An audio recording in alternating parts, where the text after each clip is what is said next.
Assalamualaikum warahmatullahi wabarakatuh. Saudara sekalian, saya hari ini hadir dalam istimewa ulama yang dilakukan PKB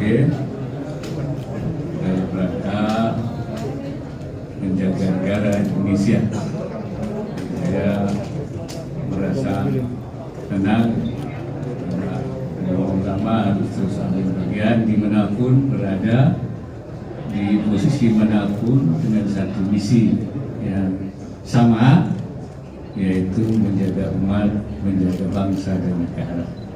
Itu komitmen yang harus dibangun oleh para kiai, adanya di partai manapun, di kelompok manapun, dan komitmen ini yang harus terus dijaga. Dan saya memberikan apresiasi terhadap upaya-upaya, keinginan dan kiprah para ulama. Barangkali itu saja hal-hal yang PKB ini beliau yang tahu, ketua umum. Mungkin ada pertanyaan dari teman-teman, silakan. Assalamualaikum Pak, saya Fauzia dari Kalau Republika. PKB nanti China yang jawab. Saya Fauzia dari Republika, Pak. Izin bertanya mengenai melalui Istimewa Ulama ini, Pak, imbauan dari Pak Wapres kepada para ulama dan para pemuka keagamaan untuk tetap menyatukan umat, Pak. Kan kita tahu kalau pemilu ini kadang membuat pecah dan polarisasi, Pak. Dan salah satunya ceramah keagamaan, gitu, Pak. Suka menjadi memantik konflik. Seperti apa imbauan Pak Wapres? Terima kasih. Ya, supaya ulama dimanapun adanya, di partai manapun adanya, tetap yaitu dia menjaga keutuhan bangsa dan negara. Jangan menjadi kompor yang kemudian justru membelah bangsa ini menjadi bangsa yang bermusuhan. Saya kira itu penting, dan ini harus menjadi komitmen semua ulama, mencegah terjadinya konflik dan permusuhan. Ini potensi konflik itu kan sangat besar di dalam waktu kita kalau kita tidak bisa. Karena itu para ulama ini supaya menjaga di semua lini. Ya. Oke. Dari mana? Assalamualaikum Pak, saya Akbar Effendi dari Bisnis Indonesia. Boleh izin bertanya Pak Wapres terkait dengan ekonomi setelah PP devisa hasil ekspor direvisi, Pak, sebenarnya dari pemerintah sendiri harapannya secepat apa devisa neto perbankan bisa naik dari 2,05% ini jadi 20%. Dan kemudian Pak, terkait politik juga, Pak Jokowi kan juga sudah beberapa kali menyampaikan kriteria calon presidennya dan juga sempat beberapa kali juga mendukung beberapa tokoh politik seperti Pak Prabowo dan kemarin juga Pak Yusril. Kalau dari Pak Wapres sendiri, apakah juga punya kriteria calon presiden? Saya kira calon presiden itu kan kewenangannya ada di partai politik dan gabungan partai politik. Karena itu kalau saya ya sesuai dengan aturan main saja. Nah, nanti partai itu mau pilih seperti apa, gabungan partai itu kan mereka yang punya. Nah, nanti ini Pak Muhaimin itu masuk nanti sebagai ketua umum partai. Nah, seperti apa? Nah, yang penting tentu sesuai dengan aturan main. Bahwa saya kira partai itu mestinya sudah paham. Mereka kan ingin menang calonnya. Tentu dia memilih calon yang kira-kira akan memperoleh simpati dari masyarakat. Pasti itu. Ya, saya yakin. Cuman mereka kan sampai hari ini kan belum ada calon yang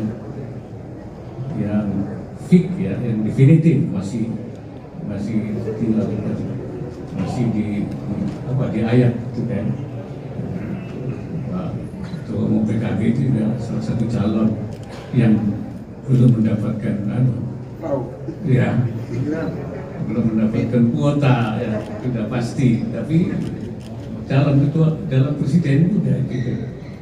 Saya kira itu.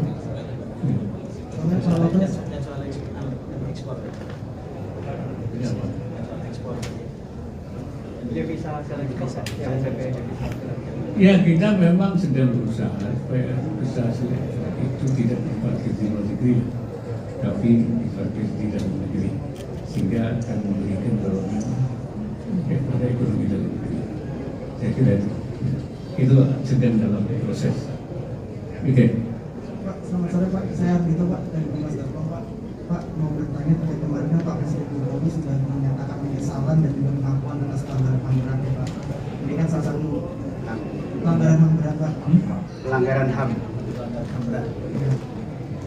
Ya, saya pikir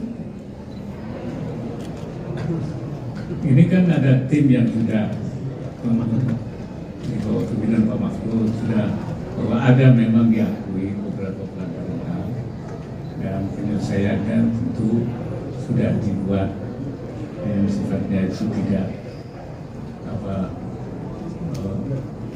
tidak melalui pengadilan ya, tapi melalui pembagian hak-haknya dan sebagainya. Dan tentu saja ya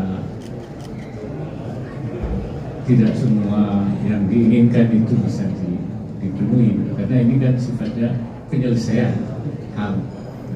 Ada hal aturan-aturan yang sudah ditetapkan. Saya kira pemerintah sudah membuat apa yang mesti dilakukan terhadap pengembalian hak-hak mereka yang melanggar haknya itu.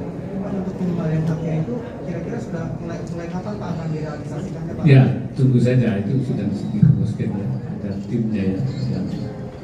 Oke, saya kira cukup ya. Pak, satu izin boleh Pak? Hah? Satu pertanyaan lagi dari detik.com. Izin, assalamualaikum Pak Kiai. Aku mau bertanya, mungkin ini pandangan Pak Kiai aja ya Pak ya. Kan kalau misalkan sekarang ini banyak nama-nama mungkin yang masuk ke bursa politik untuk 2024. Nah kalau misalkan Pak Maruf Amin sendiri, apakah mungkin ada niat untuk maju lagi ke 2024 atau mungkin pertimbangannya seperti apa Pak untuk pemilu mendatang? Kasih Bapak sebelum. Saya ini sudah tua. Umur saya ini kan sekarang sudah masuk hampir 80. Antara bulan apa? Bulan Maret itu 80 saya. Saya pikir sudah cukup tua lah. Cukup kita sudah harus memberikan kesempatan kepada yang lebih muda. Ya, saya kira. Ya. Yang muda di samping kanannya.